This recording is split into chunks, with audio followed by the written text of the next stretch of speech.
Hello everyone, welcome to Magnet Brains. I'm Vanya Narain, your IGKO, that's International GK Olympiad Educationals for grade 9th.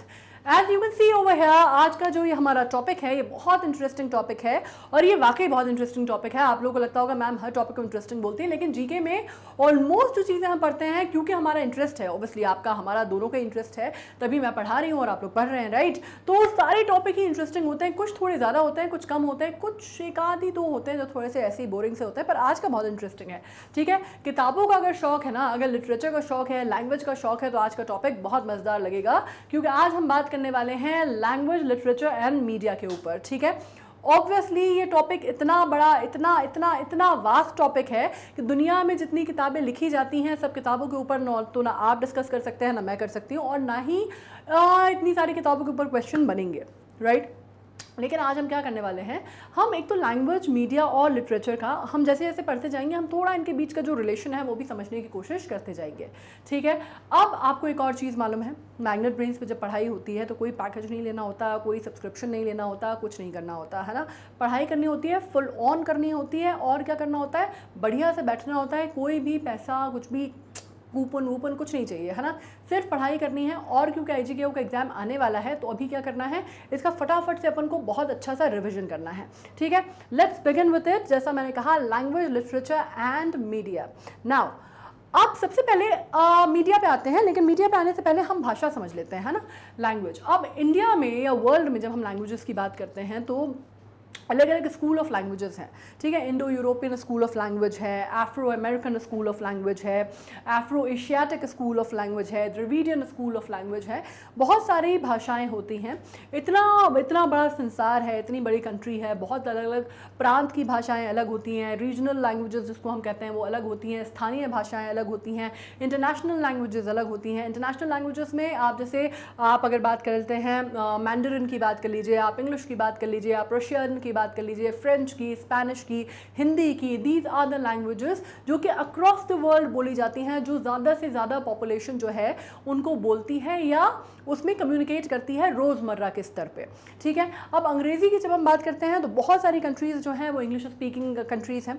Of course आपको मालूम है English as the word comes from is from England, right. आप England को English people भी बोलते हैं, England के लोगों को, राइट। तो उसमें एक और चीज़ होती है, देयर वाज अ स्टेटमेंट जो मुझे याद आ रहा है, एक बोला गया था जब उनसे पूछा गया that you no American English is like this and British English is like this, है ना। व्हेन यू कॉल, अगर आपको कुछ बोलना होता है, so when you say that I need to have a glass of water, a glass of water, when you say that I need to have a glass of water, that is British English, जो कि हम बचपन से पढ़ते हुए आ रहे हैं, because of course हम कॉलोनी थे ब्रिटिश की, we could not you know overrule their influence on us। हम कॉलोनी थे ब्रिटिश की, 200 साल तक रहे, तो जाहिर सी बात है कि कुछ कॉलोनियल जो थिंकिंग है वो हमारे अंदर आज भी है, आज भी हम उससे उभर नहीं पाते, है ना।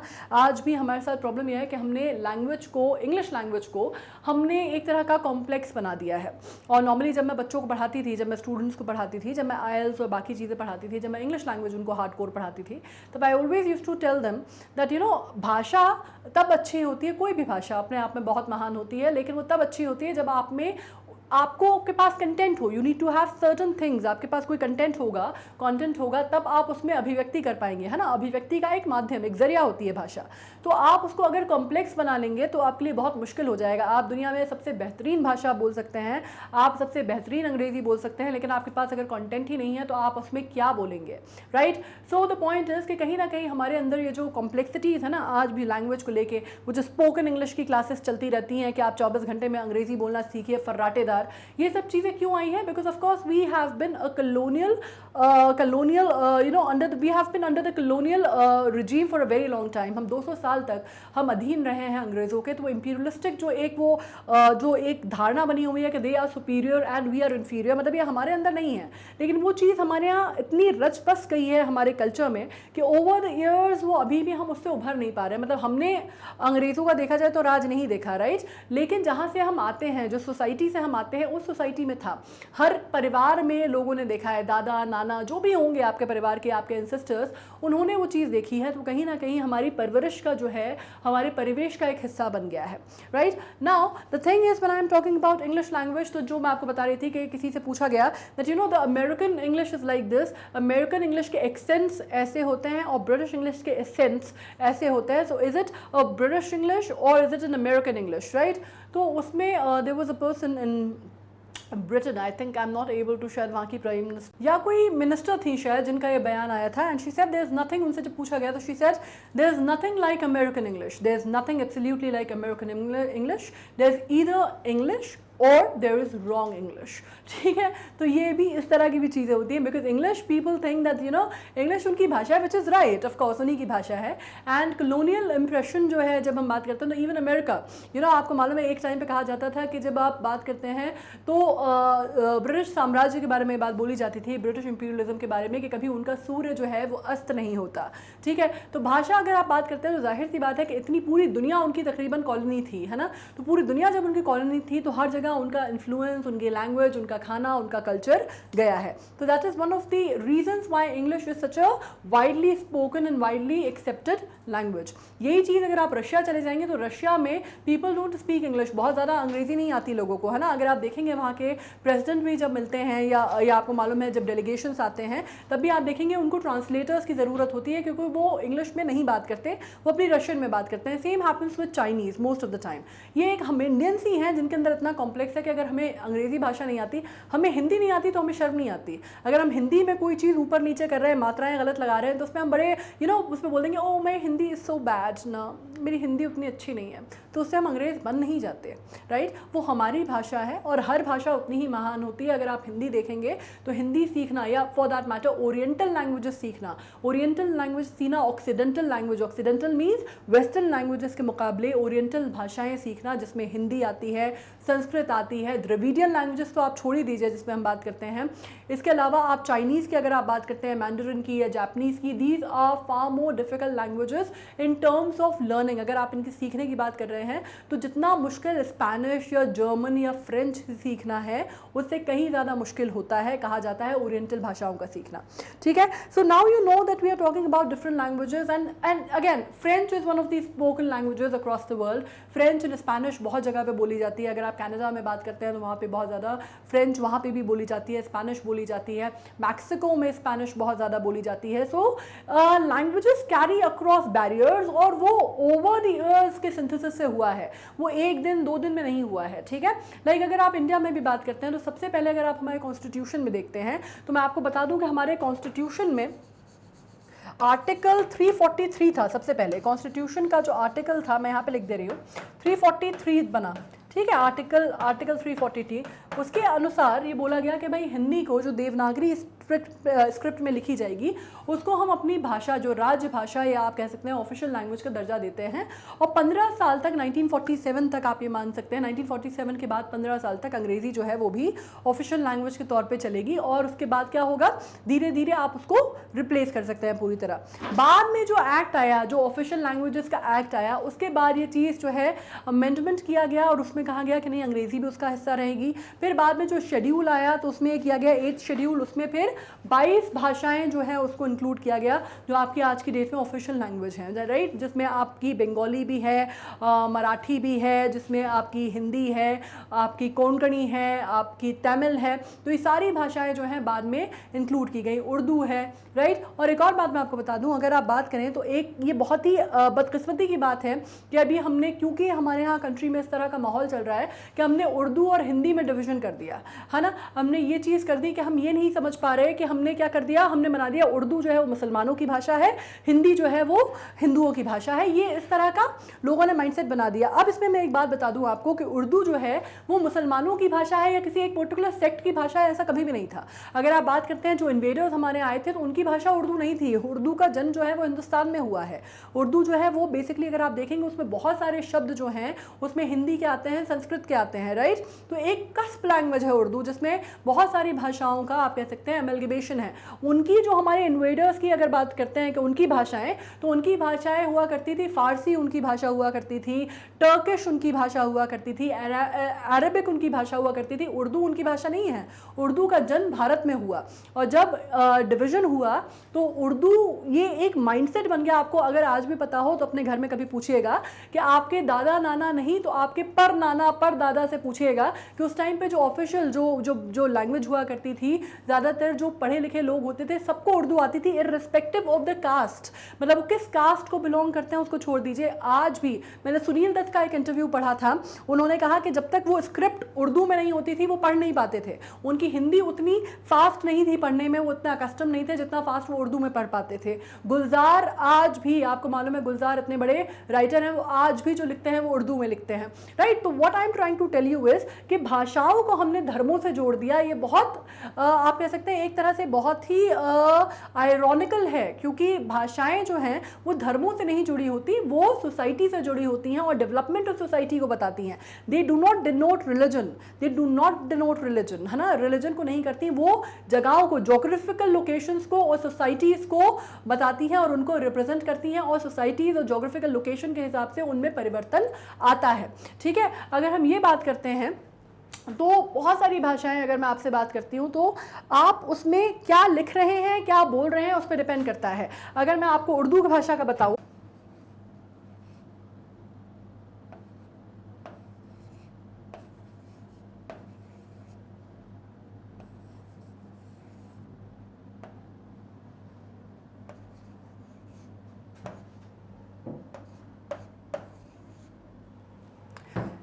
ये उर्दू भाषा में एक स्टेटमेंट लिखा है, ठीक है, ये उर्दू भाषा में एक स्टेटमेंट लिखा है। आप ये बता सकते हैं मुझे कि भाषा में क्या लिखा है, आपको क्या समझ में आ रहा है, ये क्या लिखा हुआ है? आप इसको नहीं बता पा रहे, लेकिन आपको ये समझ में आ रहा है, एक जो धारणा हमारे दिमाग में बनी हुई है आज की डेट में, अगर आप उस धारणा के हिसाब से चलेंगे तो आपको लग रहा होगा कि मैंने बहुत ही कोई उर्दू की शायद कोई आयत लिख दी है। पहली बात, आयतें उर्दू में नहीं होती, ठीक है, तो आपको लग रहा होगा कि मैंने कुछ मुस्लिम धर्म से रिलेटेड कुछ लिखा है, इस्लाम से रिलेटेड कुछ लिखा है, क्योंकि उर्दू में लिखा है। आपको पता है यहाँ पर लिखा क्या है?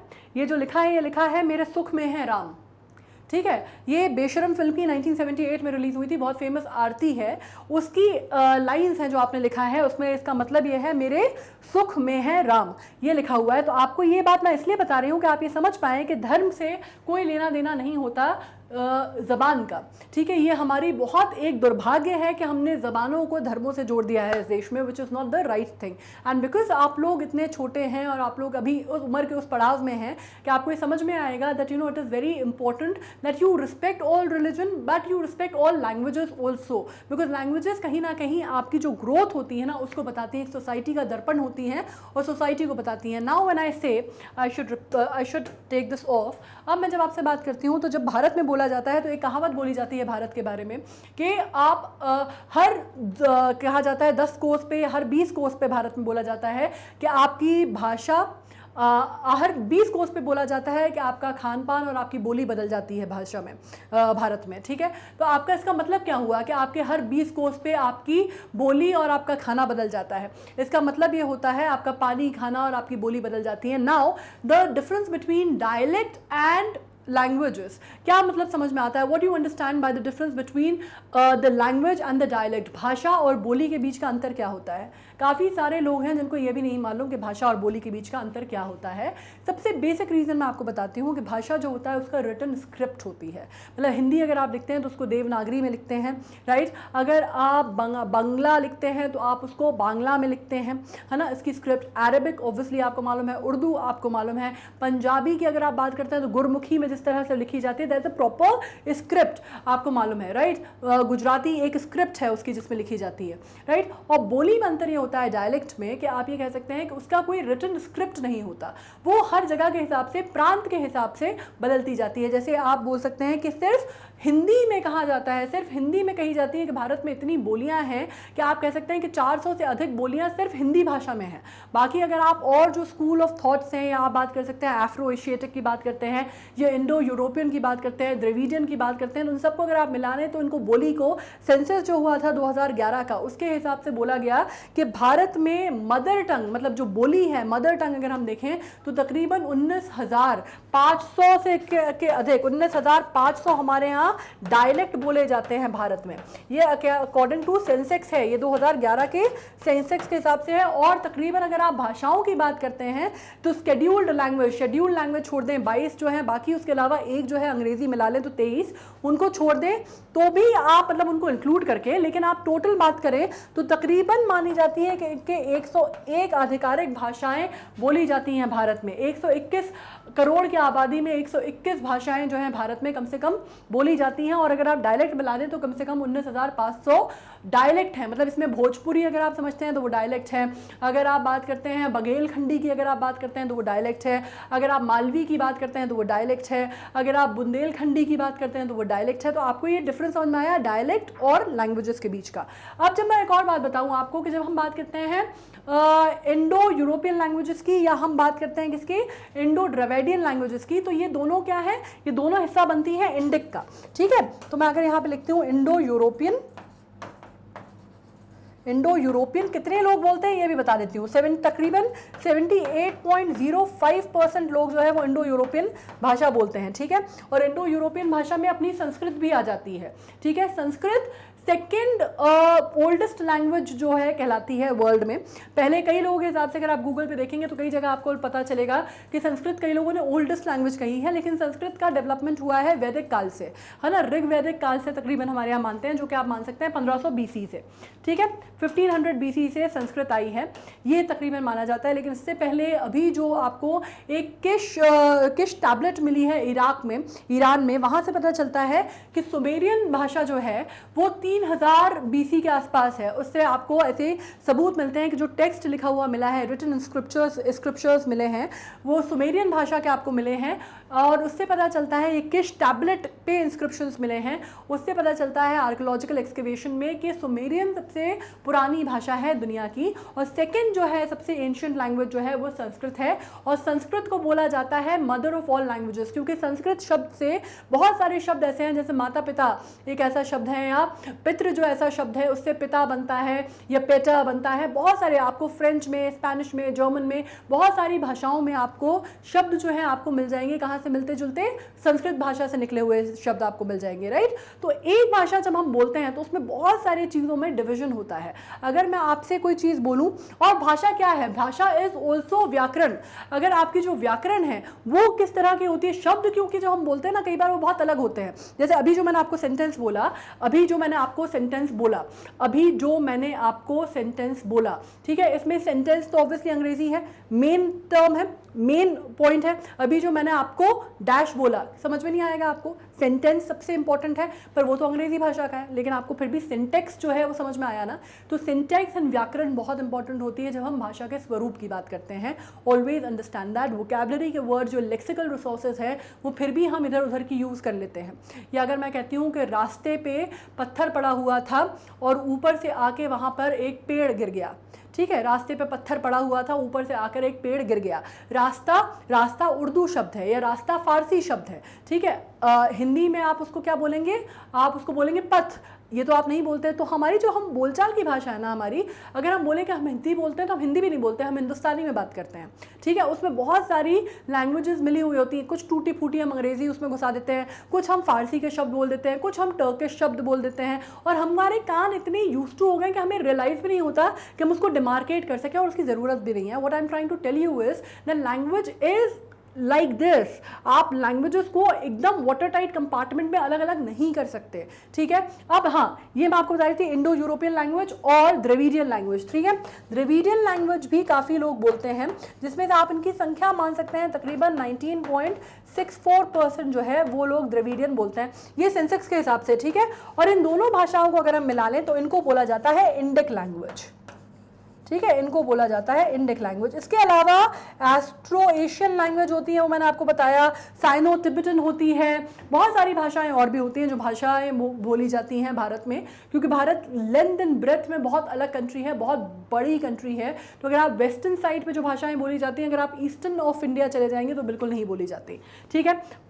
Now with this Dravidian is 19.64, Indo European is 78.04। ठीक है, ये आपको समझ में आ गया। Now let me tell you one more thing कि भाषाएं अगर हम बात करते हैं, भारत में सबसे ज़्यादा बोलने वाली भाषाएं कौन सी हैं। ठीक है, ऑफिशियल लैंग्वेज ऑब्वियसली हमारे यहाँ एक नहीं है, लेकिन अगर हम सबसे ज़्यादा बोलने वाली भाषाएं बोलें तो उसमें हिंदी आती है सबसे ऊपर, बंगाली आती है और मराठी आती है। हिंदी आती है, बंगाली आती है। हिंदी सबसे ज़्यादा लोग बोलते हैं, तकरीबन 43.63% हमारी जो पॉपुलेशन है वो हिंदी बोलती है। बंगाली अगर आप बात करें तो 8.03% हमारी लोग जो है बंगाली बोलते हैं। इसके अलावा मराठी जो मराठी मानुस बोला जाता है, राइट, मराठी जो है हमारी तकरीबन 6.86% जो हमारी पॉपुलेशन है, ये सेंसस के हिसाब से डेटा है, राइट, वो लोग मराठी बोलते हैं।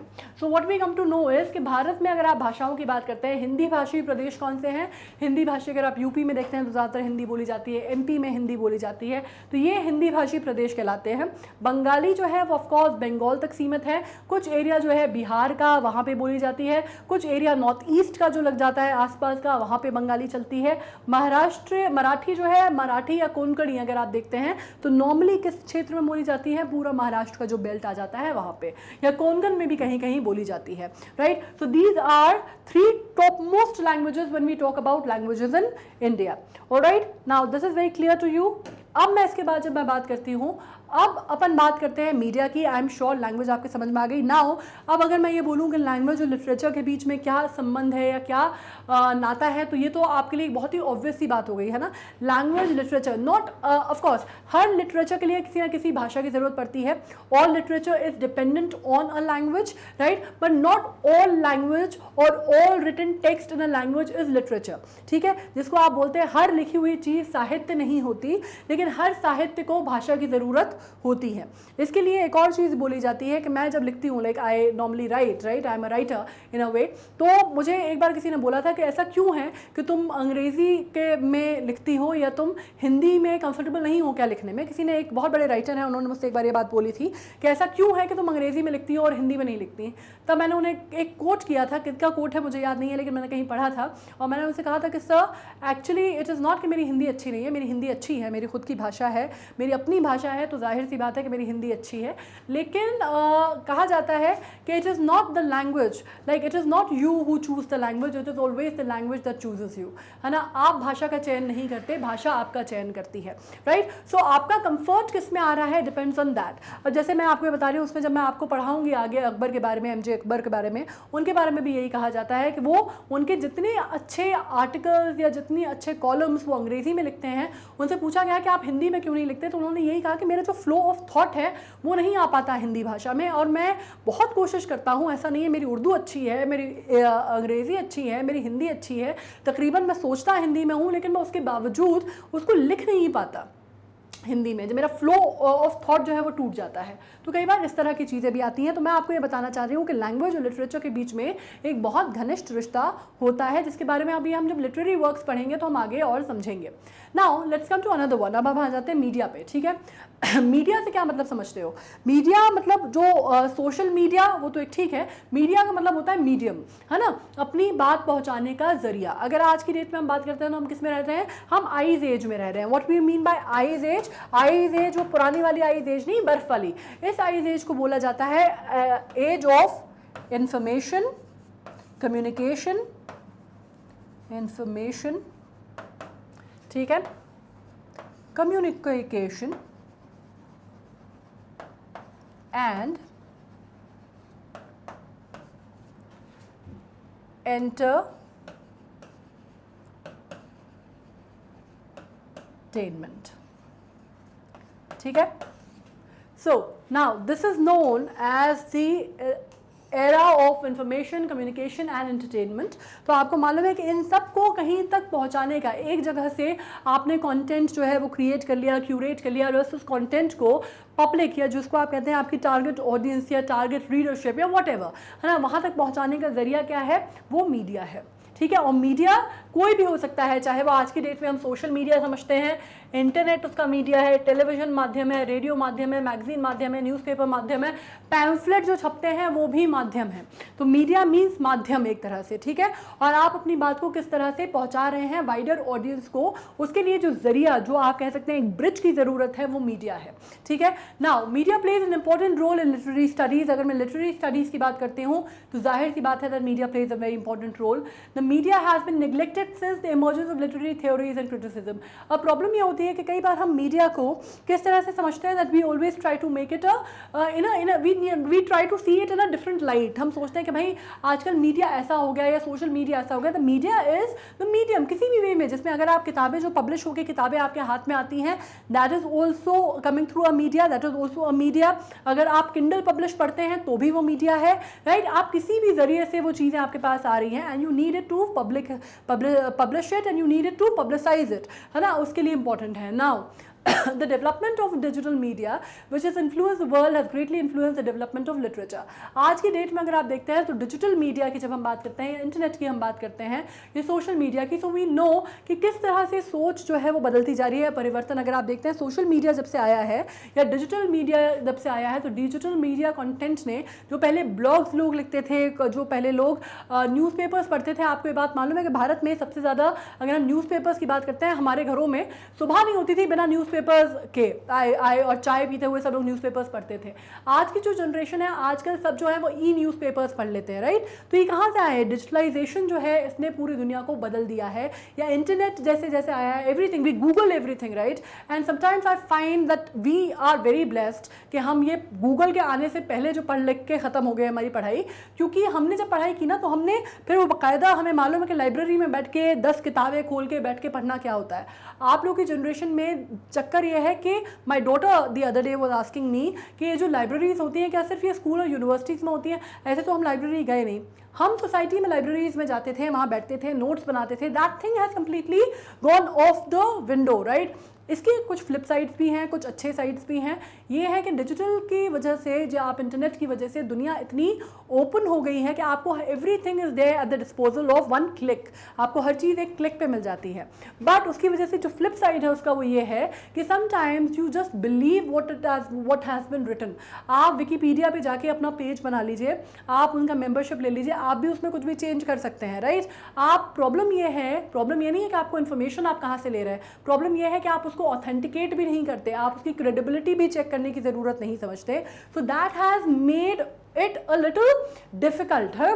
तो मैं अगर आपको दोनों साइड, दोनों पहलू बता रही हूँ डिजिटल मीडिया के, लेकिन उसने लिटरेचर को भी इन्फ्लुएंस किया है। आज की डेट में अगर आप देखते हैं तो ई बुक्स का फैशन आ गया है, या आप बात करते हैं कि आजकल जो बुक्स पब्लिश होती हैं वो बहुत कम होती जा रही है। जो पहले जो बहुत सुंदर जो पेपर बैक बुक्स आती थी, जो सुंदर सुंदर उनके कवर्स होते थे, आजकल वो नहीं दिखते आपको, है ना। कहीं आपको हर चीज़ जो है मोबाइल पर मिल जाती है। तो उसमें बड़ी खूबसूरत, गुलजार ने भी एक पोएम लिखी है जिसमें उन्होंने कहा है कि किताबें बड़ी शिकायत करती हैं। तो वो वाली जो चीज़ें हैं ना, वो थोड़ी सी डिजिटल मीडिया की वजह से बदल गई हैं।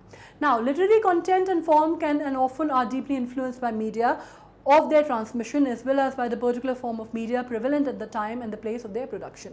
अब ये भी डिपेंड करता है कि जब पेपर बनना शुरू हुआ, जब इंडस्ट्रियल रेवोल्यूशन हुआ, जब उस ज़माने में अगर आप इंग्लैंड को देखेंगे तो उस ज़माने में जो किताबें लिखी गई वो बहुत डिफरेंट थी, वो बहुत अलग तरह से बाहर आती थी, उनका पब्लिकेशन का तरीका बहुत अलग था, उनका लोगों तक पहुँचने की रीच बहुत अलग थी।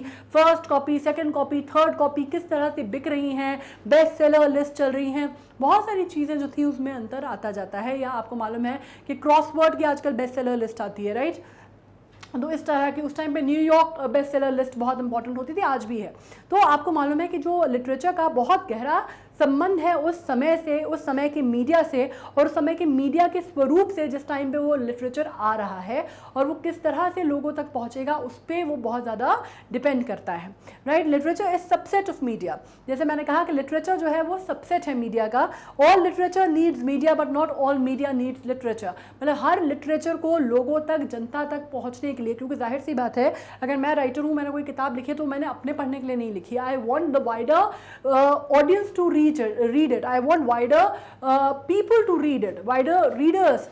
मुझे रीडर बेस चाहिए उसका, राइट? मैंने लोगों तक पहुंचाने के लिए लिखी है, तो उसको पहुंचाने के लिए वो जो माध्यम है, I need to get it published, I need to get it publicised, I need to get it printed, I need to get it marketed, ताकि वो लोगों तक पहुंचे और लोग उसको पढ़ें और सराहें, राइट? तो ये आप कह सकते हैं कि हर लिटरेचर को मीडिया की ज़रूरत पड़ती है, बट नेसेसरली मीडिया को लिटरेचर की ज़रूरत पड़े ये ज़रूरी नहीं है, ठीक है? तो आपको रिलेशन समझ में आ रहा है मीडिया, लिटरेचर और लैंग्वेज का।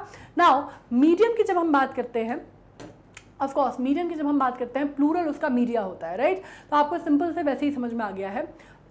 फॉर्म ऑफ कम्युनिकेशन होता है, ये रिटन हो सकता है, पोस्ट कार्ड चलते थे पहले, है ना, वो इनलैंड कार्ड चलते थे, पोस्ट कार्ड चलते थे, वो भी मीडिया होता है, किताब है वो भी मीडिया है, स्पोकन लाइक टेलीफोन पे अगर आप बात करते हैं तो वो भी एक मीडियम है, रेडियो मीडियम है, स्काइपी, व्हाट्सएप, ये सब कुछ मीडिया है, टेलीग्राम मीडिया है, right? So of course you need every kind of media to reach out to people और to communicate with people, right? तो दिस इज वेरी इंपॉर्टेंट। इसके बाद जब हम बात करते हैं television and newspaper collectively called the media, mostly because it's primarily public access source of information. ज़्यादातर आप मीडिया से मतलब ये निकालते हैं कि मीडिया का आदमी है, मीडिया का आदमी के हिसाब आपका मतलब क्या होता है, जर्नलिस्ट है या रिपोर्टर है, तो उसका दिमाग में, आपके दिमाग में क्यों है? क्योंकि वो टेलीविजन से आया है या न्यूज़पेपर में लिखता है ना? तो उससे मतलब क्या है कि वो एक जनरल जो एक्सेस करने का तरीका होता था, वो या तो क्या होता था, पहले पर्चे लिखे जाते थे, न्यूज़पेपर में लिखा जाता था, तो वो एक जनरल पब्लिक तक पहुंचने का सबसे आसान तरीका, लार्जर पब्लिक तक पहुंचने का क्या था, या तो आप टेलीविजन में कोई चीज़ प्रसारित कर दीजिए या फिर आप न्यूज़पेपर में पब्लिश कर दीजिए, राइट? तो वो जो मीडिया का हमारे दिमाग में बना हुआ है कि मीडिया का आदमी है, मतलब क्या, न्यूज़पेपर से है या टेलीविजन से है, खासकर किससे है, जर्नलिज्म से है, मतलब किसको, क्या, पत्रकारिता के बैकग्राउंड से आता है, ये हमारे दिमाग में है। नाउ लिटरेचर क्या है? Literature is a word works often novel but covers pretty much published work, article in paper। अब लिटरेचर क्या होता है, मैं आपको एक और बात बता दूं, लिटरेचर जो होता है किसी भी चीज़ का पब्लिश्ड वर्क जो है उसको आप कह सकते हैं, ठीक है? रिटन वर्डेड वर्क जो है उसको आप लिटरेचर बोलते हैं। मतलब अगर आपने कोई कई बार ये भी बोला जाता है, बोलचाल में आप सुनिएगा, जैसे आपने घर में कोई नया माइक्रोवेव लिया, ठीक है, तो समटाइम्स यू से कि इसके साथ इसका लिटरेचर आया है, मीन्स क्या कि आपका रिटन वर्डेड डॉक्यूमेंट आया है इसके साथ, जिसमें इसके बारे में लिखा होगा कि इसमें भाई किस तरह के फीचर्स हैं, इसमें कन्वेक्शन मॉडल कितने पे चलेगा और बाकी चीज़ें कितने पे चलेंगी, OTG कैसे फंक्शन करेगा और प्री सेट मेन्यूज़ क्या क्या है, XYZ, राइट? तो what you mean to understand, आप कहते हैं कई बार लिटरेचर उसके साथ आया है या नहीं आया है, लेकिन ज़्यादातर हमारे दिमाग में लिटरेचर का मतलब क्या होता है, लिटरेचर मतलब साहित्य, जिसको हम समझते हैं, जब हम साहित्यिक भाषा में बोलते हैं तो हम समझते हैं किताबें जो लिखी जाती हैं, नॉवेल लिखे जाते हैं, उपन्यास लिखे जाते हैं, पोइट्री लिखी जाती है, प्रोज लिखा जाता है, एसेज लिखे जाते हैं, ये हम समझते हैं साहित्य में, लिटरेचर में उसका मतलब हम समझते हैं। तो कई बार बहुत दिक्कत होती है कि कई बार लोगों को लगता है कि अगर उनकी भाषा का ज्ञान अच्छा है, अगर वो किसी भाषा में अच्छे हैं, तो उनको लगता है कि उसके साहित्य की भी उनको समझ होगी, which is a very wrong concept. किसी का साहित्य, किसी भाषा का समझना और किसी भाषा को बोलना बहुत अलग अलग दो चीज़ें हैं, ठीक है? उसके लिए एक आपको अलग टेम्परामेंट चाहिए if you want to understand the literature और the literary aspect of that particular language, ठीक है? जैसे हिंदी साहित्य समझना एक बहुत अलग बात है, आप हिंदी की भाषा बोल रहे हैं बात अलग है, लेकिन उसमें आप चाहें कि आप भारतेंदु को समझ लेंगे या आप गोदान पढ़ लेंगे या उसमें आप अंडरस्टैंडिंग आ जाएगी आपको, या आप परसाई को समझ लेंगे, वो बहुत अलग है। सिमिलरली अगर आपको अंग्रेज़ी भाषा आती है और इसलिए आपको लगता है कि आप एल्फ्रेड टेनिसन को पढ़ सकते हैं या आप चौसेरियन पढ़ सकते हैं, टाइम पढ़ सकते हैं, या आप मिल्टन को बहुत अच्छे से पढ़ सकते हैं, तो वो ज़रूरी नहीं है कि आपको ये सब बन जाएगा, राइट? ये चीज़ें डिफरेंट होती हैं।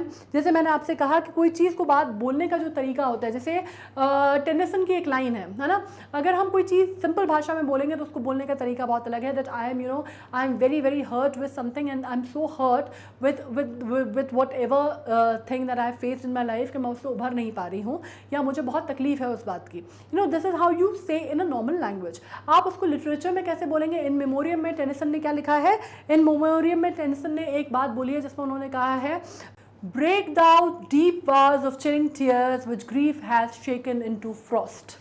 ठीक है, आप मतलब समझ रहे हैं? ये इन मेमोरियम की लाइंस हैं जो कि टेनिसन ने बोली हैं। एक आम भाषा में कोई आदमी आपको कैसे बोलेगा कि यार तुम बहुत आघात हो या तुम you are very hurt, so why don't you just cry it out, why don't you just cry it off. पर टेनिसन ने उसको लिटरेचर में कैसे बोला है? Break thou deep vase of chilling tears which grief has shaken into frost. ठीक है, तो ये तरीका होता है, ये डिफरेंस होता है लैंग्वेज का और लिटरेचर का। जो आपको भाषा में और साहित्य का जो फ़र्क है वो ये है। या अगर मैं बात करूँ कि अगर आपको कई बार होता है होता है ना कि बहुत आपको घबराहट होने लगती है कहीं पर, आपको लगता है यार मैं सब ये सब कुछ छोड़ छाड़ के मैं भाग जाऊँगा यहाँ से, है ना, मेरा दिल करता है कि मैं भाग जाऊँ यहाँ से, आप नॉर्मल भाषा में ऐसे बोलेंगे। अब इसी में अगर आप बात करेंगे तो कैसे बोला गया है उस चीज़ को बोला गया है, ऐ दिल मुझे ऐसी जगह ले चल जहाँ कोई ना हो, अपना पराया मेहरबा ना मेहरबा कोई ना हो, जाकर कहीं खो जाऊँ मैं, नींद आए मुझे सो जाऊँ मैं, ढूंढे जहाँ मुझको मगर मेरा निशा कोई ना हो, पड़िए अगर बीमार तो कोई ना हो तीमारदार, और अगर मर जाइए तो नोहा ख्वाहा कोई ना हो। तो ये बातें जब हम बढ़ते हैं तो अक्रॉस ऑल लैंग्वेजेस, हर चीज़ का लैंग्वेज और साहित्य का जो फ़र्क है वो आप समझ गए, ठीक है। आपको उनके बीच में जो एसोसिएशन है वो समझ में आ गया। आपको मीडिया, अब ये फेमस कैसे हुई है, मैं तो थी नहीं उस टाइम पे जब टेनिसन ने ये लिखा, राइट, मैंने कब पढ़ा, या मैं तो थी नहीं गालिब के ज़माने में, मुझे कैसे पता, of course I know, because ये मीडिया के थ्रू मुझ तक पहुँचा है, ये किताबों के ज़रिए मुझ तक पहुँचा है, या मैंने इसको किसी वेबसाइट पे कभी पढ़ा था, या मुझे किसी के ज़रिए मैंने ये कहीं सुना था, टीवी पे सुना था, रेडियो पे सुना था, तो I needed a media for this to reach me. आ गया क्लियर, ठीक है। नाउ अगेन व्हेन वी से, क्या आप उसको क्या समझते हैं, नॉवेल्स होती हैं जो कवर करते हैं pretty much any published work, articles in paper, periodical, journals, these work tend to be catalogued for identification purpose. Again जब लैंग्वेज की बात कर रही हूँ तो मैं आपको बताऊँ कि थोड़ा सा डिफरेंस होता है। जैसे यहाँ पे कैटलॉग्ड है, इसमें अगर आप, ये अमेरिकन है, राइट, अगर इसमें आप यू लगा देंगे तो वो ब्रिटिश बन जाएगा, ठीक है। जैसे अगर आपको मालूम है जब मैं बोलती हूँ नेबर, ठीक है, जब हम बोलते हैं नेबर, ठीक है, ये भी स्पेलिंग सही है और ये भी स्पेलिंग सही है, राइट। तो आपको मालूम है this is American, this is English, ठीक है, आपको ये पता चल जाता है। या अगर आप बात करते हैं कलर, सेम चीज हैपन्स, राइट, COLOR जो है अमेरिका में लिखा जाता है, COLOUR जो हम बचपन से सीखता है ये ब्रिटिश इंग्लिश में लिखा जाता है, ठीक है। सो इसमें डिफरेंस आ जाता है। या हम जब बोलते हैं शेड्यूल एंड स्केड्यूल, अमेरिका में नॉर्मली जैसा लिखा जाता है वैसे ही वो प्रोनाउंस कर देते हैं उसको, राइट। जैसे मैंने आपसे कहा दे से वाटर, तो ये वाटर, जब मैंने कहा वाटर, तो ये नॉर्मली कहाँ बोला जाता है, वाटर, ये बोला जाएगा अमेरिका में वाटर, अगर आप बोल रहे हैं तो ये होगा ब्रिटिश इंग्लिश में, ठीक है। तो there is a different in how you pronounce a word, और कई चीज़ों में स्पेलिंग में डिफरेंस आता है, ये भी आपको क्लियर होना चाहिए। Now I'm sure you're through with this. So now let's get down to some of the business and let's get down to some of the books and authors. Famous मतलब favorite तो मेरे तो खैर मैं I'm a very avid reader, तो मुझे तो पढ़ना सभी कुछ पसंद है, लेकिन हाँ इसमें बहुत सारे फेमस राइटर्स भी हैं, फेमस बुक्स भी हैं। सब राइटर्स हैं ज़रूरी नहीं है, कुछ पॉलिटिकल बैकग्राउंड के लोग हैं, कुछ स्पोर्ट्स वाले हैं, बट सबने अपनी अपनी किताबें लिखी हैं and we are going to discuss that. Now V V Giri, जिनको आप जानते हैं, वीवी गिरी कौन थे, वीवी गिरी का नाम आप कैसे जानते हैं, फॉर्मर प्रेसिडेंट ऑफ इंडिया वीवी गिरी। उनकी फेमस किताब कौन सी है, voice of conscience. Voice of conscience उनकी एक फेमस किताब है। इसके बाद मैंने आपको, जैसे मैंने कहा कि कुछ पॉलिटिकल लोगों की किताबें हमने ली हैं, कुछ फेमस राइटर्स हैं, मतलब कुछ किताबें जिनका ऊपर हमें लगता है कि काफ़ी क्वेश्चंस बन सकते हैं। Of course there is a wide array of it, we can not cover each of it, लेकिन हम उतनी कोशिश करेंगे जितना हम इंडियन एंड फॉरेन राइटर्स को मैंने नॉर्मली इसमें लाने की कोशिश की है। So let's work it out, ठीक है। आप नाम याद कर लीजिए, उतना काफ़ी है, you don't have to go into details, क्योंकि आपको टिक उतना ही करना होगा। जो इंपॉर्टेंट होगा अगर किसी राइटर के बारे में मैं आपको और बताऊंगी। जैसे वीवी गिरी जो है हमारे प्रेसिडेंट हैं, फॉर्मर प्रेसिडेंट, इस वजह से उनकी किताब जो है इंपॉर्टेंट मानी जाती है, वॉइस ऑफ कॉन्शियंस, ठीक है। Rabindranath Tagore, of course you know, the first Nobel laureate from India. Thakur, Tagore, या जिनके बारे में आपको कहा जाता है रविंद्र संगीत, Rabindranath Tagore is a glory. अगर आप कहते हैं, अगर आप उनके बारे में, तो उनके बारे में ये कहा जाता है that not only Bangla is very proud of having Rabindranath Tagore, but all of India is very proud of having Rabindranath Tagore. अगर आप उनमें बात करते हैं, अगर आप हमारे किसकी बात करते हैं, आप हमारे नेशनल एंथम से लेके अगर आप उनकी बात कर लेते हैं, गीतांजलि की बात करते हैं आप रविंद्रनाथ टैगोर की, तो वो बहुत फेमस है। अगर आप उनकी पेंटिंग्स की बात करते हैं, वो बहुत फेमस है। He was one of the finest Nobel laureate that we had and one of the finest of people that we have from the Indian era, like आप modern Indian era की अगर बात करते हैं, which starts from modern Indian era means modern से आपको ये मतलब नहीं है, what I'm talking about modern is when we talk about ancient, medieval and modern India। तो अगर modern India की पर्सनैलिटीज़ में अगर आप भारत की बात करते हैं, तो कुछ नाम जो उभर के सामने आते हैं वो किसके आता है, एक नाम रविंद्रनाथ टैगोर का आता है, जिनको गुरुदेव टैगोर भी बोला जाता है और इनको क्या बोला जाता है, ठाकुर भी बोला जाता है।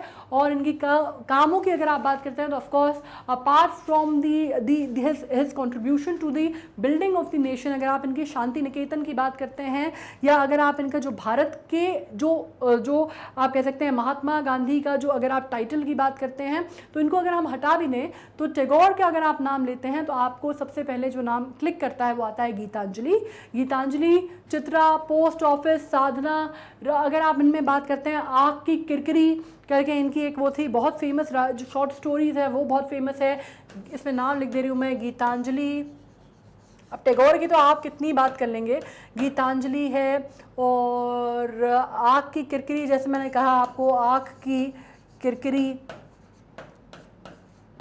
ठीक है। वैसे ही इनकी पोएम्स बहुत फेमस हैं, कुछ छोटी छोटी पोएम्स लिखी हैं टैगोर ने, वो बहुत फेमस हैं। कुछ अगर आप बात करेंगे एक्लो चलो रे, अगर आप देखेंगे तो वो बहुत फेमस है, अमिताभ बच्चन ने उसको गाया है और अमिताभ बच्चन के गाने से बहुत पहले फेमस है ना। दोजी क्या है यार वो, जोड़ी तोड़े दक्ष निको ना अमी एक्लो चलो रे, मुझे एग्जैक्टली याद नहीं है, मैंने बहुत पहले सुना था, बट वो Ekla Chalo Re is very important. उसका इंग्लिश ट्रांसलेशन इंदिरा गांधी ने खुद किया था, ठीक है, वो हैप्लेस वन करके, if no one walks with you walk alone, ये जो था उसका ट्रांसलेशन इंदिरा गांधी ने खुद किया था। और पता है आपको कब किया था, बड़ी इंटरेस्टिंग कहानी है उसके पीछे। इंदिरा गांधी ने शांति निकेतन में स्टडी की और एक बच्चे ने उनको लेटर लिखा और उनसे पूछा कि आपको क्या करना है, आप की जो फेवरेट पोएम है वो मुझे लिख के बताइए। तो इंदिरा गांधी ने वो बंगाली में पूरी पोएम लिखी एक्लो चलो रे, और उसको फिर उन्होंने इंग्लिश में ट्रांसलेट किया और उस पर वो हैप्लेस वन उन्होंने उसका नाम दिया और उन्होंने उस बच्चे को डाक से भेजा, ठीक है। आई एम वेरी सॉरी, मुझे वो एग्जैक्ट वर्ड्स नहीं याद है बिकॉज ऑफ कोर्स मुझे बांग्ला नहीं आती, but that is something that really moves, मतलब वो इतना है कि वो सबको मूव करता है, ठीक है। तो इसके अलावा आप गीतांजलि देखते हैं, आँख की किरकिरी देखते हैं, गोरा एक बहुत फेमस वर्क है टैगोर का, ठीक है। तो इतना काफ़ी है टैगोर के बारे में, और भी जो चीज़ें हैं वो पूछी जा सकती हैं। टैगोर के बारे में इंपॉर्टेंट था, इस वजह से मैंने आपको काफ़ी बता दिया। India is very proud to have Tagore. Now Ramachandra Guha, Ramachandra Guha की जब मैं बात करती हूँ, काफ़ी फेमस आदमी है, इनके बारे में आपको मालूम होगा, काफ़ी फेमस हिस्टोरियन है।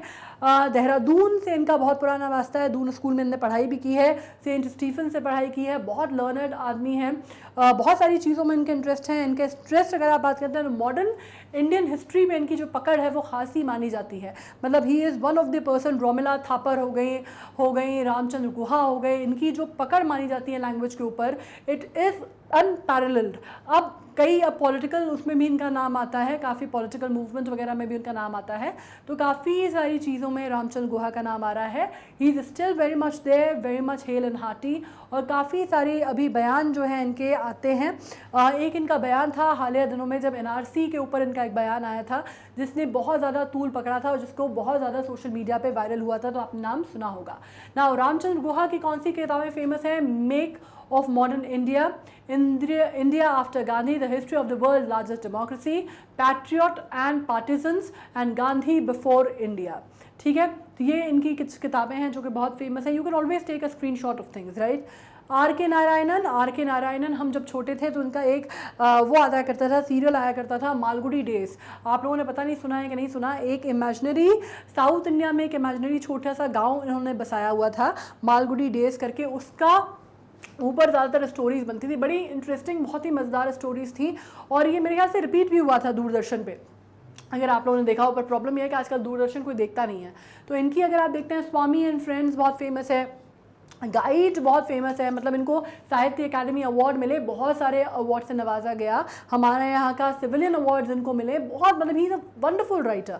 अगर आप मुल्क राज आनंद के साथ बात करते हैं, राजा राम के साथ बात करते हैं, तो एक जो नाम उभर के आता है वो आर के नारायणन का आता है। गाइड पे बहुत फेमस किताब भी लिखी गई थी, किताब तो उन्होंने लिखी है, बहुत फेमस मूवी भी बनी थी जिसमें वहीदा रहमान और देवानंद ने काम किया था, और वो कौन सी मूवी थी? Guide of course. और उसका गाना कौन सा था? आज फिर जीने की तमन्ना है, आज फिर मरने का इरादा है, आपने सुना था ना, वो मूवी जो थी वो गाइड वहीं की उस पर थी।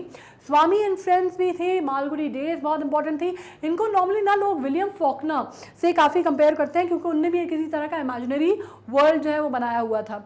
और इसी तरह अगर आप विलियम वर्ड्सवर्थ की बात करते हैं, तो उनकी एक इमेजिनरी जो छोटी सी लड़की थी जो उन्होंने बनाई हुई थी, जिसपे वो ज़्यादातर अपनी पोएम लिखते थे, वो लूसी करके एक लड़की थी, उसके ऊपर वो बहुत सारी अपनी पोएम्स लिखा करते थे, ठीक है। तो कई बार जो बड़े राइटर्स होते हैं ना, वो अपने दिमाग में एक ऐसे यूटोपियन सी कोई जगह बना लेते हैं जो उनके सपनों का या उनका एक इमेजिनेशन का शहर है, और उससे जोड़ के वो चीज़ें लिखते हैं, बनाते हैं, एंड खूबसूरती उसकी ये होती है कि वो आपको बिलीव करा देते हैं कि वाकई ऐसी कोई जगह एग्जिस्ट करती है दुनिया में।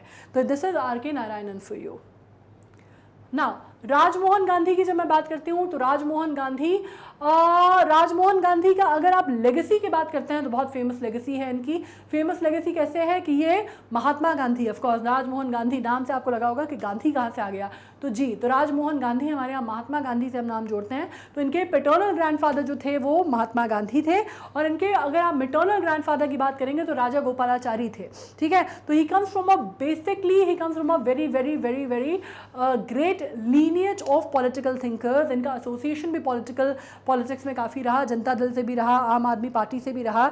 राइटिंग में अगर आप देखते हैं तो गुड बोटमैन की अगर आप बात करते हैं, पोर्ट्रेट ऑफ द गांधी का है। इसके अलावा अगर आप बात करते हैं उन्होंने सरदार वल्लभ भाई पटेल के ऊपर एक किताब लिखी है जो बहुत फेमस है, पंजाब के ऊपर एक किताब लिखी है जो काफ़ी फेमस है, तो he is Rajmohan Gandhi for you. Now Ramdhari Singh Dinkar राष्ट्र कवि, इनकी किताबें के बारे में, दिनकर तो मेरे ख्याल से आप लोगों ने सबने पढ़ा होगा। अगर हमारे स्कूल में तो हमें याद है कि जब हम छोटे थे तो हमारी एनसीईआरटी की किताबें हुआ करती थी, जो पहला चैप्टर होता था हमारी हिंदी में वो हमेशा कविता होती थी, और उसमें अक्सर जो बड़े बड़े जो पोएट्स थे उनकी हमने पोइट्री पढ़ी है। दिनकर की हमने पढ़ी है, पंत की हमने पढ़ी है, सुभद्रा चौहान की हमने पोइट्री पढ़ी है, बहुत लोगों की हमने पोइट्री पढ़ी है, हरिवंश राय बच्चन की पोइट्री हमने पढ़ी है। तो इन सब की पोइट्रीज उसमें हुआ करती थी, है ना, तो वो हम पढ़ा करते थे। महाश्वेता देवी की राइटिंग्स उसमें हुआ करती थी, तो बहुत कुछ हमने पढ़ा। अब इसमें सबसे फेमस जो यहाँ पे लिखा हुआ है वो रश्मि रथी है। रश्मि रथी एक इनका काव्य संग्रह है जो कि बहुत ही खूबसूरत एक एपिक काव्य है। अगर आप बात करते हैं तो इसमें स्पेशली अगर हम बात करते हैं तो एक इसका बहुत फेमस लाइंस भी हैं जो मैंने काफ़ी पहले पढ़ी थी, मुझे याद नहीं है उतनी। इसका इनफैक्ट रेसिटेशन या रिसाइटल जो है वो मनोज बाजपेयी ने, आशुतोष राणा ने, इन लोगों ने अपनी आवाज़ में किया है। और रश्मि रथी में एक वो है, एक अध्याय आता है, अध्याय अगर मैं उसको कह सकूं, जिसमें कृष्ण भगवान जो है, जब वो महाभारत का युद्ध शुरू होने से पहले कृष्ण भगवान जो है वो जाते हैं दुर्योधन से, वो जो सभा में मिलने जाते हैं, आपने अगर महाभारत देखी हो, सभा में मिलने जाते हैं, उसका चित्रण किया है। तो बहुत खूबसूरत शब्दों में उसका चित्रण किया गया है। वर्षों तक वन में घूम घूम, बाधा विघ्नों को चूम चूम, सह धूप घाम पानी पत्थर, पांडव आए कुछ और निखर, भाग्य न सब दिन सोता है, देखें आगे क्या होता है। मैत्री की राह बताने को, सबको सुमार्ग पर लाने को, दुर्योधन को समझाने को भगवान हस्तिनापुर आए, पांडव का संदेशा लाए। बोले न्याय अगर दो तो आधा दो, पर उसमें भी अगर बाधा हो तो दे दो केवल 5 ग्राम, और रखो अपनी धरती तमाम। हम वही खुशी से जी लेंगे, हम वही खुशी से खाएंगे, परिजन पर असी न उठाएंगे। वही खुशी से खाएंगे, परिजन पर असी न उठाएंगे। दुर्योधन वो भी दे ना सका, आशीष समाज का ले ना सका, उल्टा हरि को बांधने चला, जो था असाध्य साधने चला। जब नाश मनुष्य पे छाता है, पहले विवेक मर जाता है। तो इसकी जो एक्चुअली मैंने पढ़ा था बिल्कुल जब मैं आपकी उम्र की रही होंगी, तो इसलिए मुझे ज़्यादा अच्छे से ध्यान नहीं है, लेकिन ये है कि इसका जो लास्ट लाइन थी वो मुझे ज़रूर याद है, और वो बहुत फेमस इसलिए है, जब बोला जाता है ना कि जो लास्ट लाइन मतलब बहुत लंबी है रश्मि रथी, जो मुझे ध्यान है उसमें से ये बीच के जो लाइन है, जब बोला जाता है कि दुर्योधन ये भी दे ना सका, आशीष समाज की ले ना सका, उल्टा हरि को बांधने चला, जो था असाध्य साधने चला। जब नाश मनुष्य पे छाता है, पहले विवेक मर जाता है। कि मतलब ये जो है वो मुहावरे के तौर पे भी इस्तेमाल करने लगे थे लोग। मतलब आपको मालूम है कि जब कहा जाता है कि भाई जब बुरा समय आता है ना, उससे पहले बुद्धि जो है काम करना बंद कर देती है, बुद्धि हर ली जाती है। ठीक है, तो ये चीज़ें जो थी ये बहुत पहले हमने पढ़ी हुई थी। हमको याद है रश्मि रथी, तो आपको रामधारी सिंह दिनकर की जो फेमस चीज़ आपसे पूछी जा सकती है वो पूछी जा सकती है कि रश्मि रथी किसने लिखी थी और क्या इसकी पृष्ठभूमि थी। कई बार इस तरह का सवाल पूछा जा सकता है। नाउ एमजे अकबर, जिनके बारे में मैं बता रही थी, फेमस जर्नलिस्ट हैं, हिस्टोरियन हैं, काफ़ी अच्छा कमांड रखते हैं, बहुत अच्छे कॉलमनिस्ट हैं, ज़्यादातर लिखते काय में अंग्रेज़ी भाषा में लिखते हैं, बहुत अच्छी पकड़ मानी जाती है, बहुत अच्छे जर्नलिस्ट माने जाते हैं। इन्होंने किताब लिखी थी Nehru the making of India, जो कि काफ़ी अच्छी मानी जाती है, और इसके अलावा भी काफ़ी सारे इनके काम हैं। कॉलम्स एमजे अकबर के स्पेशली बहुत अच्छे माने जाते हैं। ना मोरारजी देसाई, जो कि आपको मालूम है कि देश के प्रधानमंत्री रहे, जिन्होंने इंदिरा गांधी की सरकार का तख्ता पलट किया था इमरजेंसी के टाइम पे, जब इंदिरा गांधी की एट्रॉसिटीज़ आप कह सकते हैं कि बढ़ गई थी कांग्रेस सरकार सरकार की, उस ज़माने में आवाज़ उठाने वाले कौन थे? जेपी और मोरारजी देसाई, और उसी टाइम पे प्राइम मिनिस्टर बनते हैं। हालांकि इनका जो बोन ऑफ कॉन्फ्लिक्ट है वो बहुत पहले से चलता है। शास्त्री के बाद ये बनना चाहते थे प्राइम मिनिस्टर, लेकिन वो तो खैर बने नहीं, क्योंकि वो कामराज ने उस टाइम पे इंदिरा गांधी को बना दिया गूंगी गुड़िया समझ के कि वो इनके हिसाब से काम करेगी, लेकिन जो बात है वो बिल्कुल उल्टी हो गई। ठीक है, the minister and his responsibility इनकी किताब है। नाउ मुल्क राज आनंद, मैंने आपको बता ही दिया कि कंटेम्प्रेरी माने जाते हैं आर के नारायणन की, one of the most famous of the English writers हैं, जो इंग्लिश नॉवेलिस्ट माने जाते हैं इंडिया के। इनका अगर आप काम देखते हैं, the village, seven summers, two leaves and a bud and the coolie, coolie बहुत इंपॉर्टेंट काम माना जाता है मुल्क राज आनंद का। मुंशी प्रेमचंद, ऑफ कोर्स मुंशी प्रेमचंद, अगर आप हिंदी साहित्य की बात करें और आप हरिशंकर परसाई और मुंशी प्रेमचंद की बात ना करें, ऐसा कैसे हो सकता है ना? मतलब इनका काम आप कह सकते हैं, ही is a father of basically Hindi, अगर आप लिटरेचर या साहित्य की बात करते हैं तो इतना बड़ा नाम है उनका। ठीक है, तो मुंशी प्रेमचंद की गोदान की अगर आप बात करते हैं, गबन की बात करते हैं, रंगभूमि की बात करते हैं, तो आपको मालूम है कि बहुत बड़े उपन्यासकार भारत के इतिहास के। ठीक है, Nandan Nilekani, of course you know, a very famous entrepreneur, industrialist हैं, बहुत अभी के टाइम के हैं, मॉडर्न वर्ल्ड के हैं, मॉडर्न टाइम्स के हैं, very famous industrialist and very famous life coach. अगर आप इनके इंटरव्यूज़ वगैरह भी सुनेंगे तो आपको मज़ा आ जाएगा सुन के, इतनी बढ़िया ये ज्ञान देते हैं, बिल्कुल जैसे सुधा मूर्ति को सुन के आपको मज़ा आएगा ना, कि उनके जो आउटलुक है, जो बातें हैं, जो चीज़ें हैं, वो इतनी इन डेप्थ हैं कि कई बार सिर्फ उनको पढ़ के सुन के आपको ऐसा लगता है कि वाह यार क्या सुना है आज, मतलब ना। तो वैसे ही है, imagining India, ideas for the new century, obviously he is a kind of आप ये कह सकते हैं कि इंडस्ट्रियलिस्ट हैं, एंटरप्रेन्योर हैं, और एक तरह से विजनरी भी हैं। एक जो विजन आप कह सकते हैं इंडिया को लेके, बिजनेस मॉडल्स को लेके, वो बहुत अच्छा माना जाता है नंदन नीलकानी का। नाउ नारायणन लक्ष्मण, अगर आप इनकी बात करते हैं तो Narayanan Lakshman, patron of the poor caste politics and policy making in India, इनकी फेमस किताब है नारायणन लक्ष्मण। अगर आप वो समझ रहे हैं कौन से, एक उनकी फ़ोटो अक्सर आती है एक उनके बारे में, एक उनका नॉर्मली कार्टून है उनका नारायणन लक्ष्मण का, जो कि बहुत वायरल होता है ना। तो अगर आप उसको गूगल करेंगे, अब मैं यहाँ पे बना तो नहीं सकती क्योंकि मैं बहुत ही ख़राब ड्राइंग करती हूँ, तो अगर आप उसको देखेंगे, गूगल करेंगे तो आपको मिल जाएगा। Neeraj Singh Chaudhary, again a very famous writer, Bharat के नीरज सिंह चौधरी की अगर आप किताब बात करते हैं, द अननोन इंडियन, ये इनकी ऑटोबायोग्राफी मानी जाती है, जो कि बहुत फेमस मानी जाती है। ठीक है, Sunil Gavaskar, of course you know, the famous batsman, the famous batsman, मतलब कहा जाता है द लिटिल मास्टर कहा जाता था, आई थिंक सुनील गावस्कर को, राइट। उनके बारे में कहा जाता है that he was one of the most followed, most loved cricket you know veteran that we had. मतलब कपिल देव के साथ 1983 का जब वर्ल्ड कप इन्होंने जीता था, तो जैसे सचिन तेंदुलकर का जो क्रेज़ था, वो कहते हैं कि अगर वो मतलब वो सुनील गावस्कर का वो क्रेज़ किसी ने अगर रिप्लेस किया था तो वो सचिन तेंदुलकर ने ही किया था। ठीक है, और there were lot of similarity between Sachin and Sunny also. Sunny उनका प्यार से जो नाम उनको बोला जाता था वो सनी बोला जाता था, और इन्होंने अपनी किताबें लिखी हैं सनी डेज। ठीक है, Sunny days, what a wonderful thing, right. उनका नाम जो था वो सनी था, और इस वजह से उन्होंने अपनी ऑटोबायोग्राफी को लिखी है Sunny days, which also means कि जो बहुत ही चमकीले दिन थे। ठीक है, तो सनी डेज जो है वो सुनील गावस्कर की है। Sarojini Naidu, of course you no के फ्रीडम फाइटर थी, राइटर थी, पोएट थी, बहुत कुछ इनके नाम पे, शी वोर मिनी कैप्स, गवर्नर थी, बहुत कुछ इनको मिला। The song of India and the broken wings जो है वो सरोजनी नायडू ने लिखा है। एक एक पर्सनैलिटी यहाँ पे ऐसी है कि अगर हम उनके बारे में बात करें ना तो हमें पूरा वीडियो हम इसी में करते रह जाएंगे। Sir Syed Ahmed Khan, of course आपको मालूम होगा, अलीगढ़ मुस्लिम यूनिवर्सिटी से, उन्होंने क्या लिखी किताब, उन्होंने लिखी causes of Indian mutiny. Swami Dayanand Saraswati, जिनके बारे में कहा जाता है जो बहुत बड़े रिफॉर्मर माने जाते हैं, आपको मालूम है स्वामी दयानंद सरस्वती, या जब आप बात करते हैं किनकी, राजा राम मोहन रॉय, ये अपने टाइम के सबसे बड़े, अगर आप 19th सेंचुरी की बात करते हैं, they were known as the best reformers of the Indian time period. मतलब अगर आप बात करते हैं दोनों को अगर आप मिला लें तो उन्होंने चाइल्ड मैरिज, सती प्रथा, ये सब कुछ ख़त्म करने का अगर आप किसी को श्रेय देते हैं तो आप इनको दे सकते हैं। ठीक है, दोनों का ही नाम आ गया यहाँ पे, राजा राम मोहन रॉय का भी और स्वामी दयानंद सरस्वती का भी। राजा राम मोहन रॉय के ऊपर तो मैंने बाकायदा एक शॉर्टी नोट सीरीज़ की है, आप पूरा चाहें तो आप पूरा भी पढ़ सकते हैं इनके बारे में। ठीक है, Satyarth Prakash, Percept of Jesus, The Gift of Monotheists, और इसमें क्या बात होती है, आर्य समाज के जब आप बात करते हैं तो भी आपको ये नाम कहीं ना कहीं सुनने में आएंगे। ठीक है, रस्किन बॉन्ड ऑफ कोर्स बच्चों के लिए आज भी मालूम है आपको, इंडिया में कहाँ रहते हैं, लैंसडाउन में रहते हैं।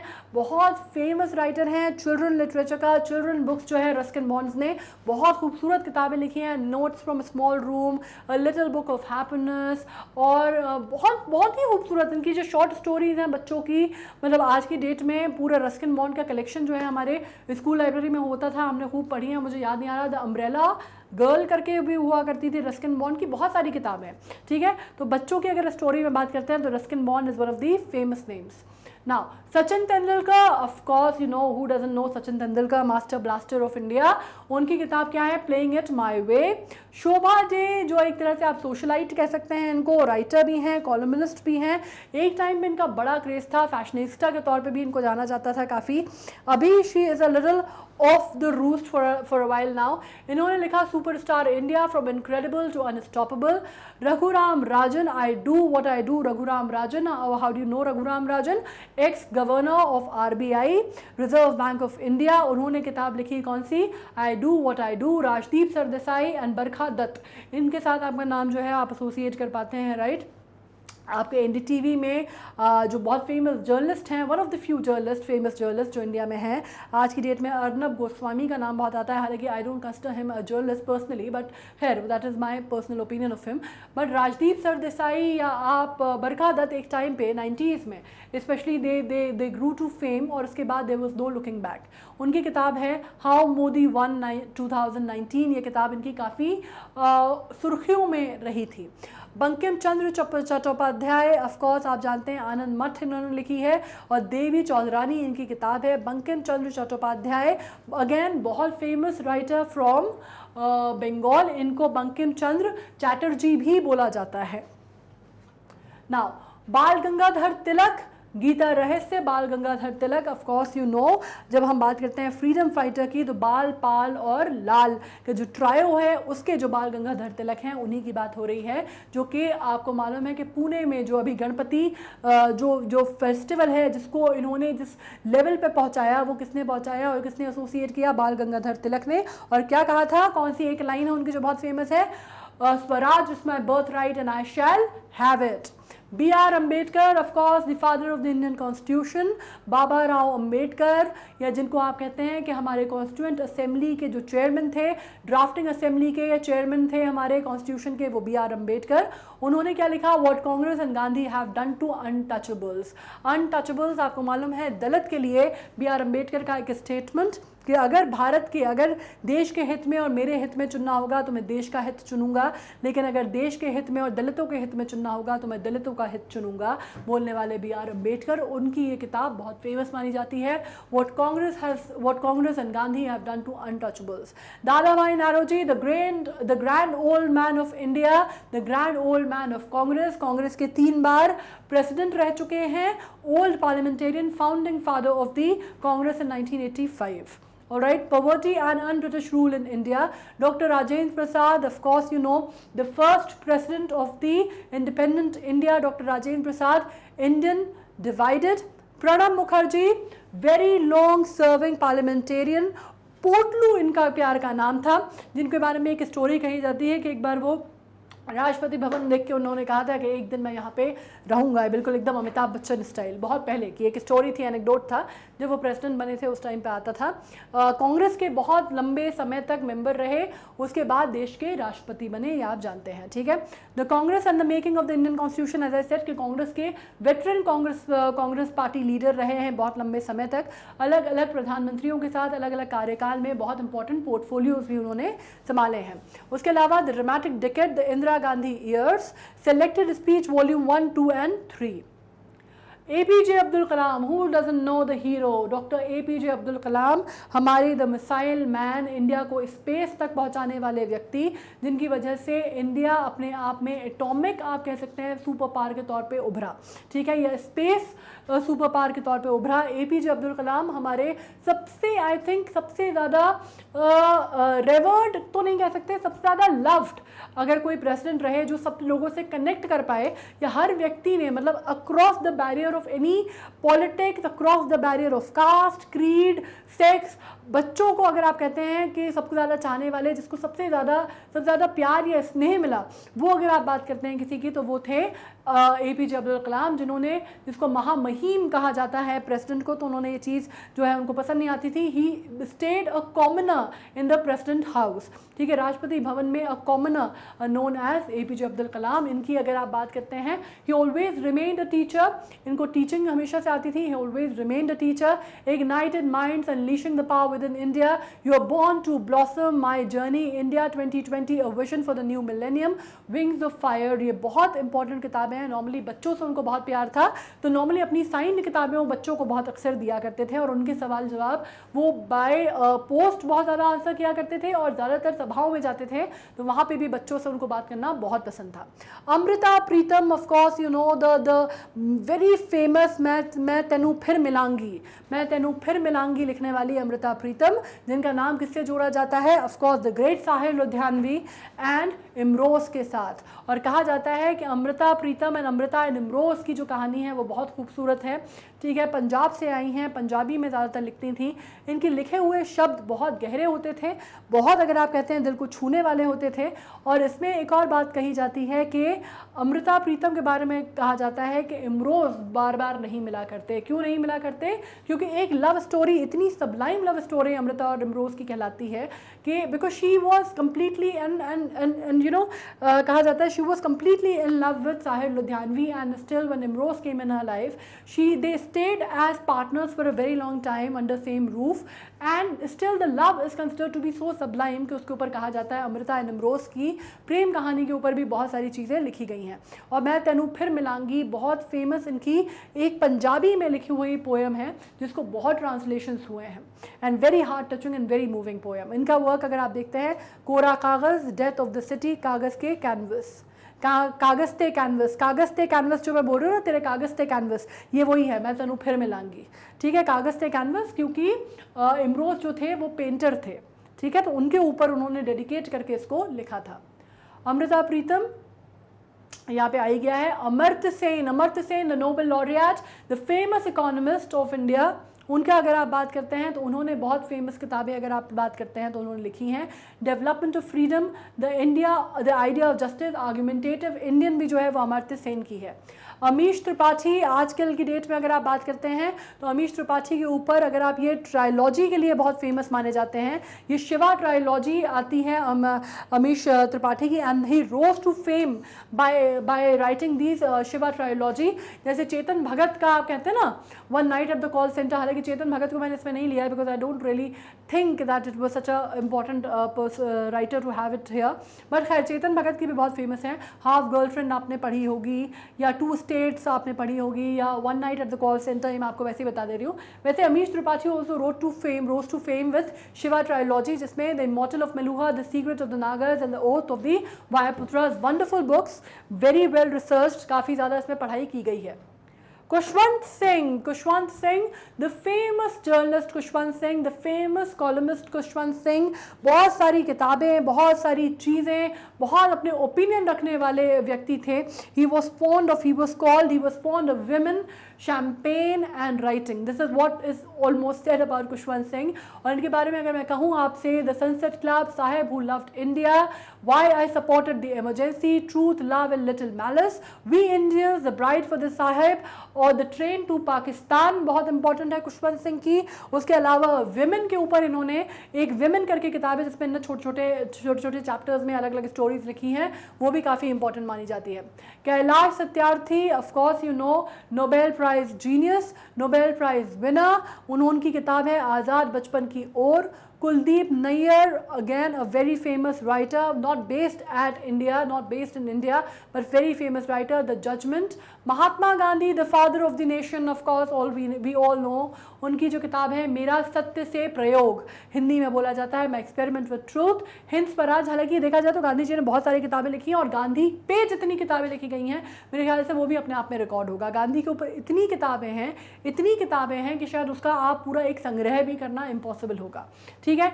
इंदिरा गांधी ने एक किताब लिखी थी माई ट्रूथ, जिसमें उन्होंने, Indira Gandhi of course you know the only prime minister, women prime minister India ever had. Indira Gandhi अपनी किताब उन्होंने लिखी माई ट्रूथ। एक और मैं आपको बता दूं, जवाहरलाल नेहरू ने बहुत सारा काम, जब स्पेशली वो जेल में थे उस समय उन्होंने बहुत किताबें लिखी, और जेल में जब वो थे तब उन्होंने अपनी बेटी को भी एक किताब लिखी थी, letters to my daughter from her father. तो ये जो अगर आप किताब देखेंगे तो वो अगर आप पढ़ना चाहें, मतलब that is one of the books, अगर आप उसमें पढ़ेंगे तो you will have a very good understanding of how the world और how the civilization started and how it started to work. मतलब it is one book I always recommend to students जो कि पढ़ाई स्टार्ट करना चाहते हैं, ठीक है। Letters to a daughter from her father, बहुत अच्छी किताब, बेहतरीन किताब है पढ़ने वाली। बंच ऑफ ओल्ड लेटर्स है, glimpses of the world history है, letter from a father to his daughter यहाँ पे लिखा ही हुआ है। The discovery of India, of course the discovery of India is considered to be the epic milestone. इसके ऊपर दूरदर्शन पे प्रोग्राम भी बना था। जवाहरलाल नेहरू के बारे में तो मुझे आपको बताने की ज़रूरत नहीं है, चाचा नेहरू, ठीक है। अमिताभ घोष तो नहीं है ये, घोष है ये, ठीक है।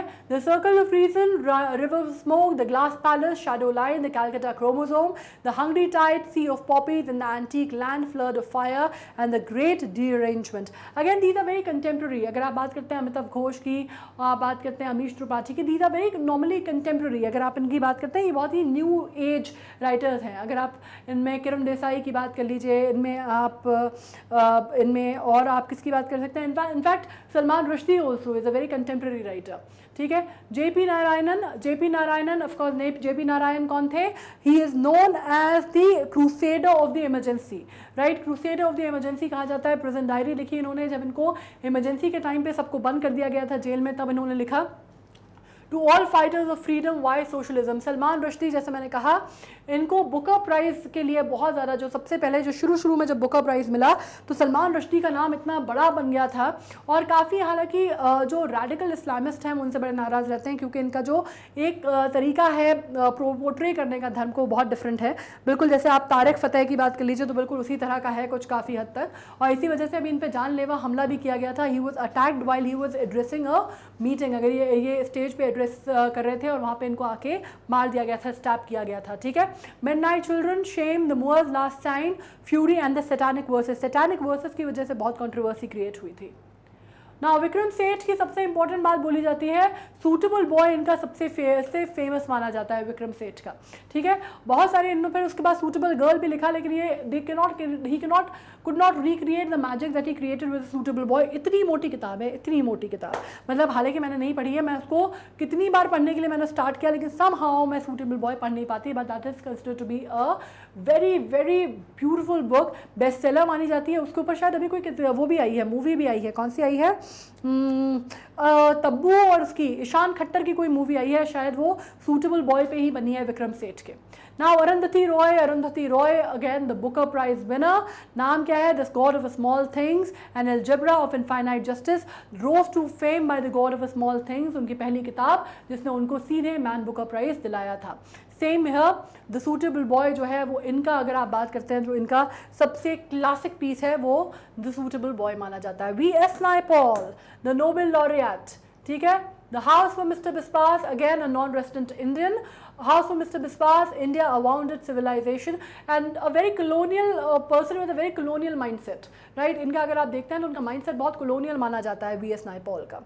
The Mask of Africa, The Bend in the River, Letter Between Father and Son, Half a Lie, Magic Seeds. Jhumpa Lahiri, again a Booker Prize winner, the namesake, the interpreter of the melodies and Accustomed Earth. The Accustomed Earth and the namesake got her the fame that she actually is known for. Shashi Tharoor, किससे जाना जाते हैं? वैसे तो parliamentarian हैं, UN में काम कर चुके हैं, MP हैं, सब कुछ हैं, बट किसके लिए जाने जाते हैं? दो चीज़ों के लिए, एक तो सुनंदा पुष्कर उनकी वाइफ जिनका मर्डर हो जाता है उनके लिए जाने जाते हैं, और दूसरा किसके लिए जाने जाते हैं?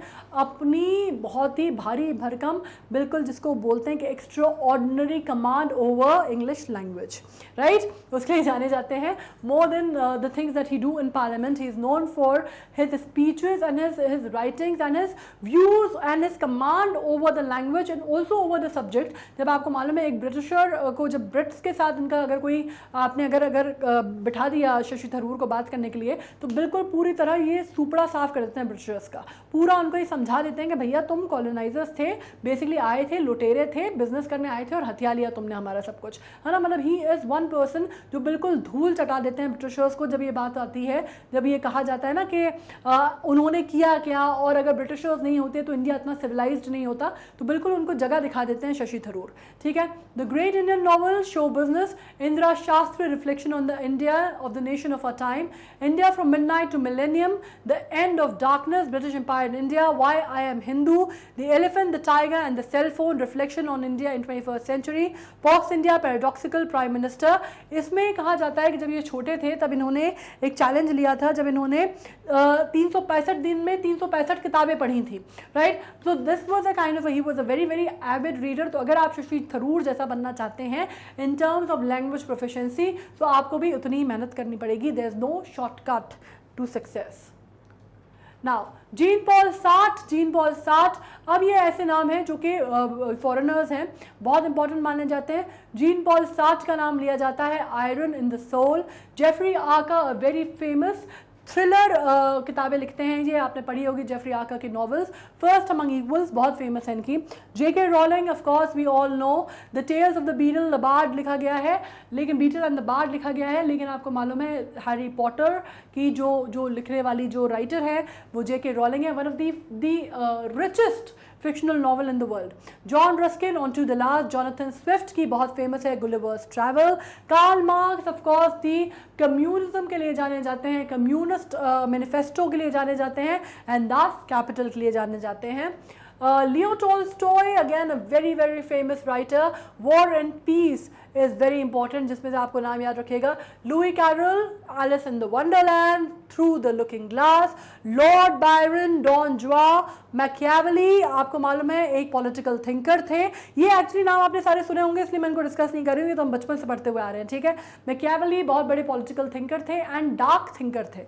मतलब इंडियन मैकियावेली कौन कहलाते हैं? चाणक्य, ठीक है। और इनका जो है the Prince. Mark Twain, of course the adventure of Tom Sawyer, और टॉम सॉयर के ऊपर जो किताबें हैं वो मार्क ट्वेन ने लिखी। Mark Twain, brilliant man with a very less academic qualification but very high level of intellect, और amazing quotations होती हैं मार्क ट्वेन की। one of the quotations that I particularly loved was, I never let my academic qualification got on my way of writing।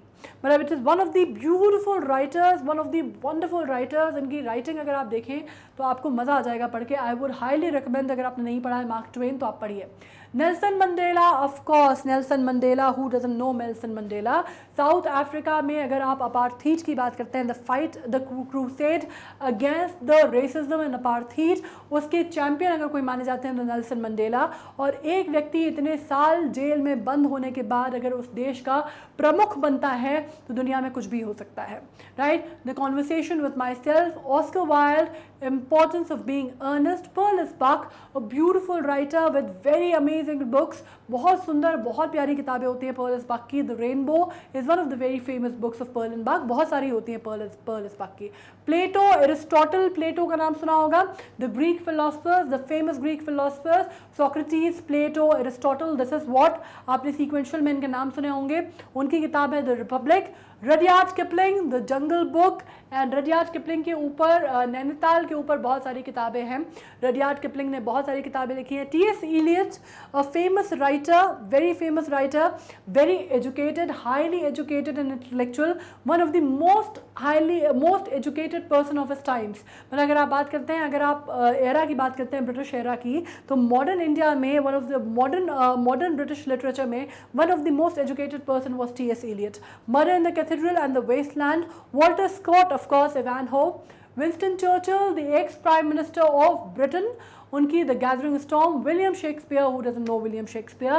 William Shakespeare, the biggest playwright the world has ever known, perhaps, मतलब English की तो मैं बात छोड़ देती हूँ, the world has ever known, All Well That Ends Well, Twelfth Night, Comedy of Error, Romeo and Juliet, The Temple, Macbeth is a tragedy, Macbeth नाम है सिर्फ, Macbeth is a tragedy, Hamlet, Othello, King Lear, और all well that ends well यहाँ पे लिखा हुआ है, Romeo and Juliet, Antony Cleopatra, Venus and Adonis, मतलब their line can go on and on.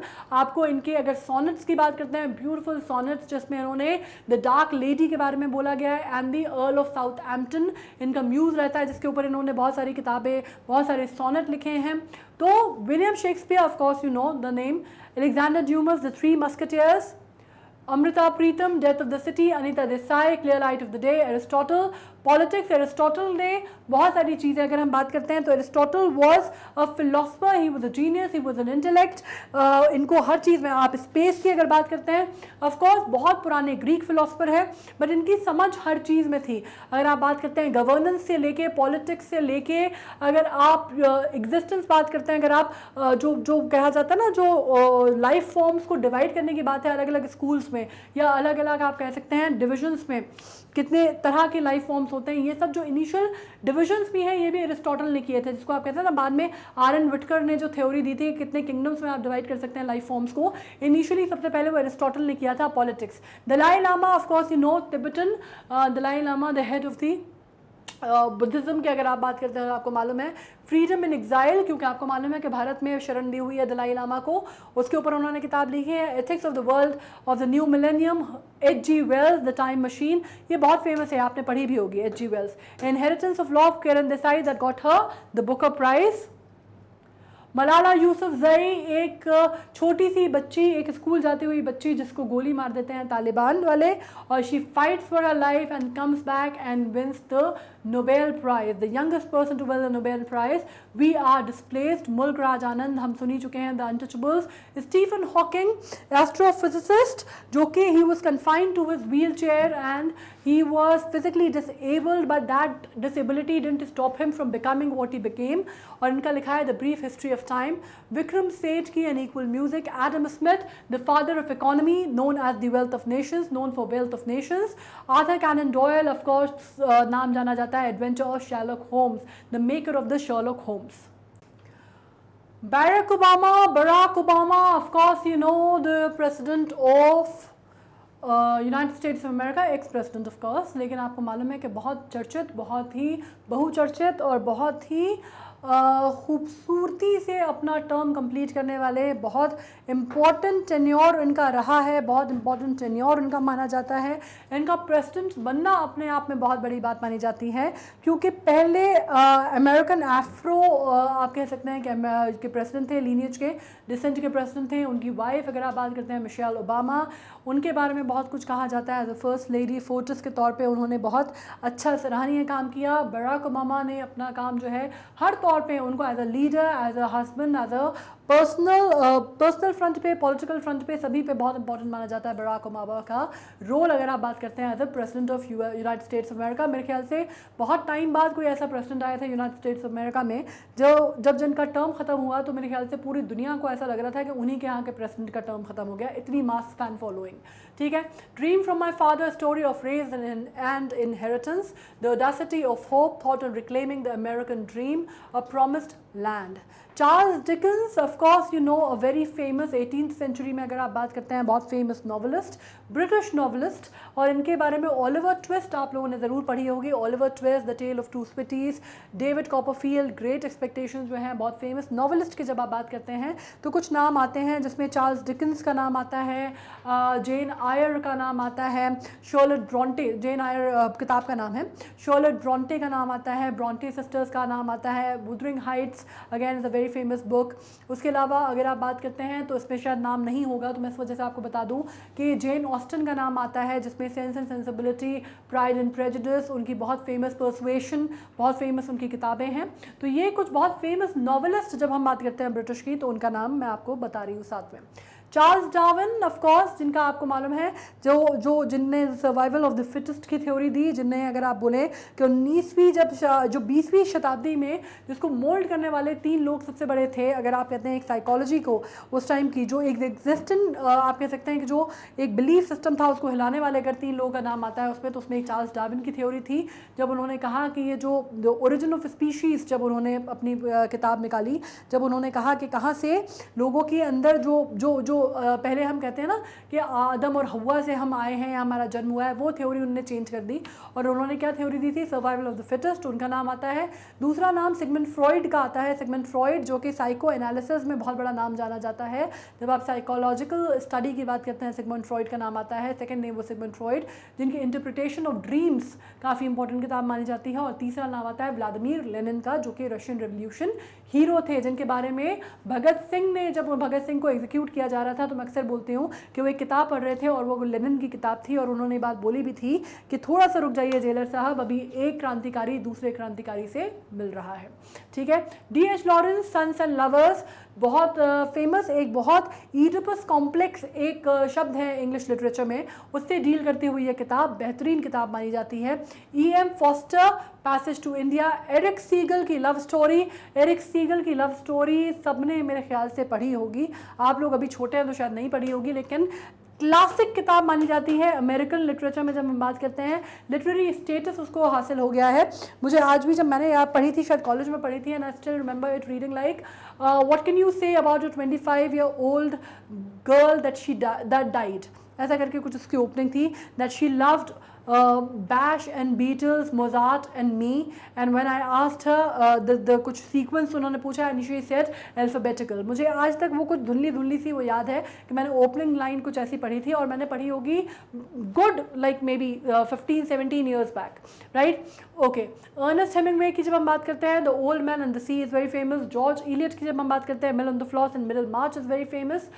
G.B. Shaw, of course. Homer की हम पहले बात कर लेते हैं। होमर एक बहुत बड़ा ग्रीक मिथ का हिस्सा है, ठीक है। होमर ओडिसी अगर आप बात करते हैं तो बहुत फेमस है।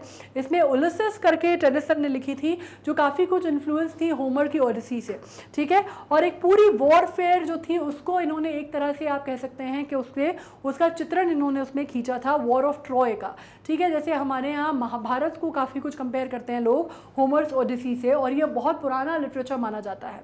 Now let's come to G.B. Shaw, my personal favourite. उनकी अगर आप किताबें देखेंगे, द पिग्मेलियन अगर आप पढ़ेंगे, जिसके ऊपर माय फेयर लेडी बनती है, आर्म्स एंड द मैन उनकी किताब है, उसमें अगर आप G.B. शॉ का humour is considered to be amazing, like he was an amazing playwright, Irish थे वो, amazing playwright, amazing writer, and उनकी जो विट थी, he was known for his amazing wit, ठीक है। नोबेल अगर हम बात करते हैं तो ऑब्वियसली ये इतने बड़े नाम थे कि इनको नोबेल प्राइज़ मिला है नहीं मिला है, ये तो मतलब ये बट ऑब्वियस आप मान के चलिए, ठीक है। तो हम G.B. शॉ की जब बात करते हैं, एप्पल कार यहाँ पे लिखी है, उसके अलावा आर्म्स एंड द मैन आप मान के चलिए इनकी बहुत फेमस है, पिग्मेलियन बहुत फेमस है, और भी बहुत सारी किताबें, बहुत सारे शोज, बहुत सारे प्ले राइट, बहुत सुंदर सुंदर कोटेशंस हैं G.B. शॉ की। जो मेरी पर्सनल फेवरेट है वो ये है, the life isn't about life, एक मैं life isn't about finding your self, मैं यहाँ पे कोटेशन लिखती हूँ आपके लिए, life isn't about finding your self, life is about creating your self, life isn't about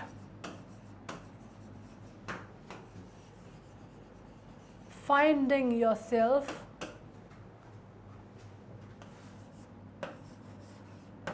yourself,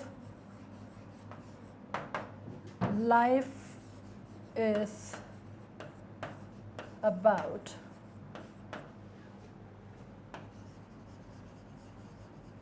creating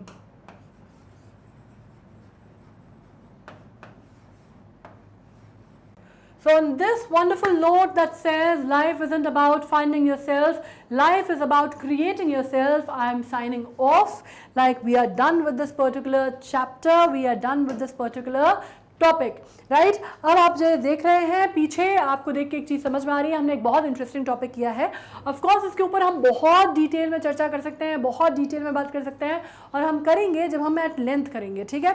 अभी आपको जो इंपॉर्टेंट किताबें थी, बुक्स थी, वो मैंने कुछ नाम आपको बता दिए हैं।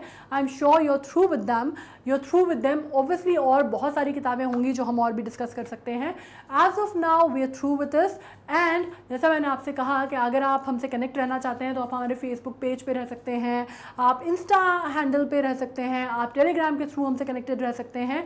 हमारे यहाँ आपको 100% मिलती है मैग्नेट ब्रेन्स पे फ्री एजुकेशन, और आपको कोई भी सब्सक्रिप्शन नहीं लेना, कोई कूपन नहीं लेना, कुछ भी नहीं लेना। ऐसा नहीं होगा कि आपको बाय नाउ लिख के आएगा या बोला जाएगा कि इतना पढ़ लिया, अब आगे पढ़ना है तो इतना ऐसा करो, कुछ नहीं करना है, you through with this. Again मैं कितनी बार थ्रू बोल रही हूँ ना, but this is the fact actually that you actually through with it, right. तो आपको हम मिलते हैं नेक्स्ट टॉपिक पे, नेक्स्ट सब्जेक्ट के साथ। Bye then you take care of your self. Thank you so much.